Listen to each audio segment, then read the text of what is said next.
Hello， 大家好，欢迎来到小猪分享。上一期节目呢，收到很多观众催更我年度 Top 视频的评论。那你们的催更呢，我已经收到了。不过呢，我还有一些可能会影响到榜单的球鞋没有体验完，所以可能还是要再等一等。等我把它们都体验完之后呢，再给大家一个尽可能全面一点的榜单。那回到今天的主题上，今天的主角呢是观众一直想让我测的匹克无双。那话不多说，我们还是先看一下这双鞋的基础信息数据。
这一期的标题不够成熟，其实是包括产品本身和购买体验两部分。我一直强调我是一个消费者视角的测评，就是除了体验到商品本身之外，也经常会体验到各个品牌线上线下的购买和售后体验。而这次匹克给我的体验呢，确实不太好。首先，熟悉的垃圾式补货的发售方式又回归了，不管是饥饿营销还是情有可原，反正站在消费者的角度，要蹲点抢的非限量实战鞋，不是特别喜欢或者测评需要呢，我一般也是不会去抢的。毕竟也还有很多很好的实战鞋是不用盯着时间去买的。另外，大家也应该熟悉这个套路了，后续随着货量的慢慢增加呢，都是打折的，所以大家也不用太过于着急。另外一点让我体验不好的就是这次的售后，这次收到的商品是有一点瑕疵的，两只鞋垫塞进去之后呢，后跟的部分都有很夸张明显的折痕。我第一反应是检查鞋垫是不是又发错码数了，因为看过我威金斯1代开箱视频的朋友应该记得，当时也是有一对鞋垫发错了码数。不过这次的码数呢没有发错，那折痕到底是因为鞋壳做小了，还是中底发泡的时候做大了呢？我也不得而知。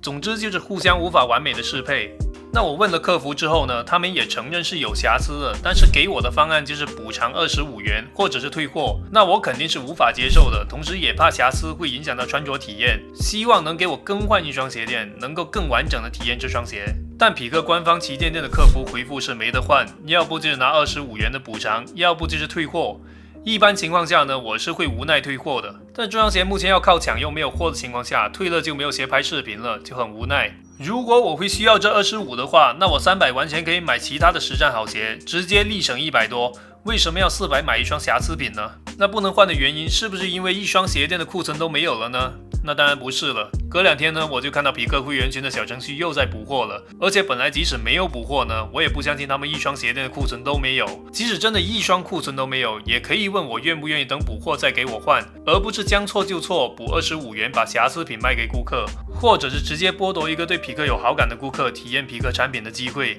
更何况7天无理由退换呢，本来就是很常规的权益，所以说白了就是不想给你换，而且也是我遇到的第2次了。难道发货前都不用检查就发货吗？给我的感觉就不是尽力解决顾客遇到的麻烦，而是解决遇到麻烦的顾客。现在的球鞋市场竞争那么大，不把最好的产品和服务给到顾客体验，反而疯狂的营销，根本就是本末倒置。我真是有种怒其不争的感觉。产品服务才是最根本的，应该在整个内部管理上面花多点精力了。曾几何时，匹克是以谦逊听劝为标签的品牌。记得闪现3的时候呢，应消费者要求加了加固鞋盒之余，还在加固鞋盒上加了很多顾客的意见，整个就是一个很谦逊进取的形象。而现在加固鞋盒也没了，我收到的时候呢，鞋盒也破了，而之前给我积极进取的形象呢，也随着加固鞋盒一起消失了。中年可能腻了，希望匹克能继续加油吧。我不知道我是不是唯一有收到瑕疵产品又很无奈的顾客，不过我希望我遇到瑕疵情况是个例，但如果你也遇到了，不妨在视频下方留言。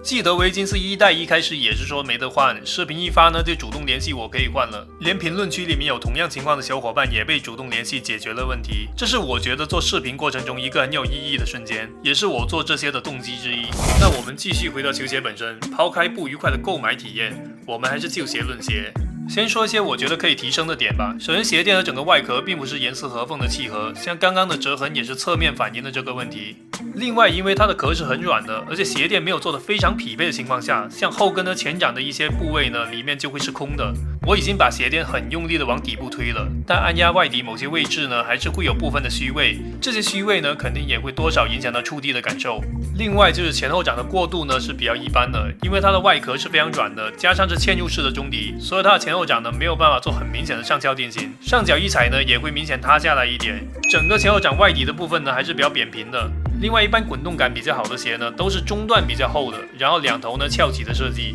而这双鞋呢是中间反而做了一个凹陷的设计，但最主要还是前掌的中底材料呢没有做明显的向前收薄。可以看到，同样是内嵌中底的科巴呢，前掌是有一个非常明显的坡度的。而无双的中底甚至是有点轻微的前高后低，整个前掌也是比较平整的。而这些因素的叠加，就让这双鞋没有了滚动感的加成，过渡的时候会有一种扁平的前掌啪一下拍在地面的感觉。对于经常打全场、跑动比较多的打法的朋友来说就不适合了。内侧看似有圆润的上翻，但并没有向上和向前的提拉。如果把我按下去的这部分虚位的部分消掉，灵活性应该会好上不少。而前掌内侧弧形的上翻呢，起翘点也非常平缓。前掌的整个设计相较灵活而言，还是更偏向平稳的。另外，出上脚呢，我的足弓也非常的酸痛，我也尝试找出一些原因。首先一个就是我刚刚说的前掌没有做向前的收薄，而后跟部分越往后的位置呢，可以感受到一个明显的下陷。而这个下陷呢，除了鞋垫材料本身的下陷之外，当然也有一部分原因呢，是因为前掌这里是有垫 TPU， 而后跟呢这里是没有的。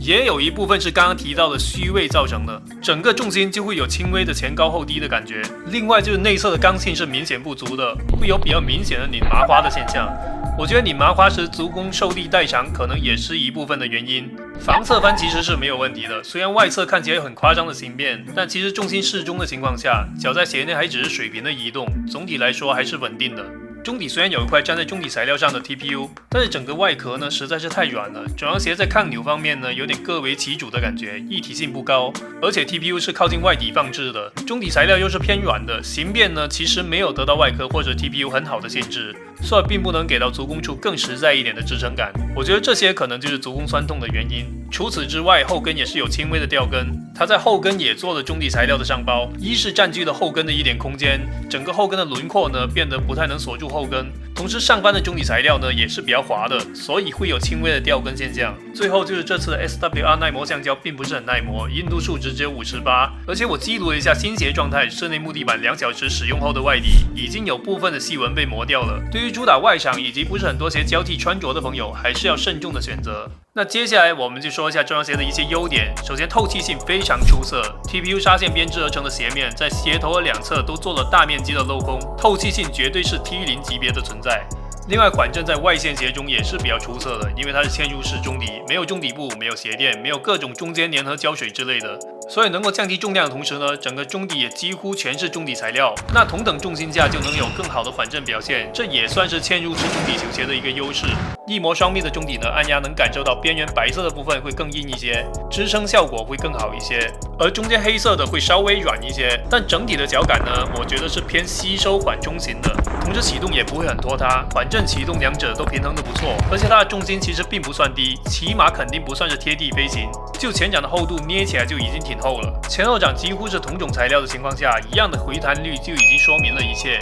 那可能大家会觉得每个人对贴地的判断标准不一样，那我就在这里给大家列举几双我觉得极致贴地的球鞋，大家可以结合起来判断。抓地力也是非常出色的，外侧鞋面之所以有夸张的形变，可以说也有一部分是因为抓地力太出色，没有任何缓冲距离所导致的。然后动静态的包裹贴合度都不错，包裹设计很明显走的是 NXT360 和 All-Star Pro BB 的路线。整个软壳和360度鞋垫上翻包边的搭配，不仅增加了鞋面的支撑感，也让包裹更加贴合，舒适度也非常高。如果后跟的锁定也能做好，包裹就挺完美的。这个包裹体验也是让我觉得这双鞋虽然还不够成熟，但是仍然很值得在下一代精进下去的原因。同时，它在大脚趾侧呢也留有充足的空间，不管是埃及脚、罗马脚、希腊脚，都不用怕母外翻了。鞋楦整体比较偏宽和扁，前掌就像鸭嘴兽的嘴一样，宽脚福音鞋，但是高脚背就不适合了。最后整个外壳的做工质感还是不错的，不管是用料、缝线，还有溢胶的控制方面都做得不错。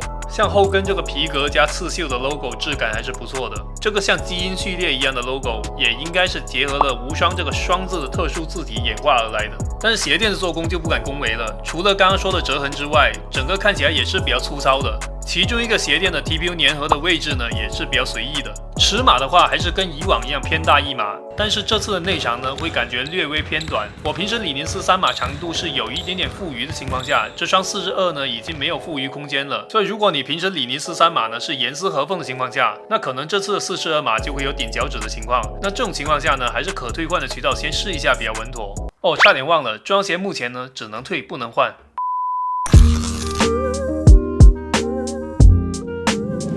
最后做下总结，这双鞋我觉得如果你是全场打的比较多、跑动比较多的打法，我个人就不是很推荐了。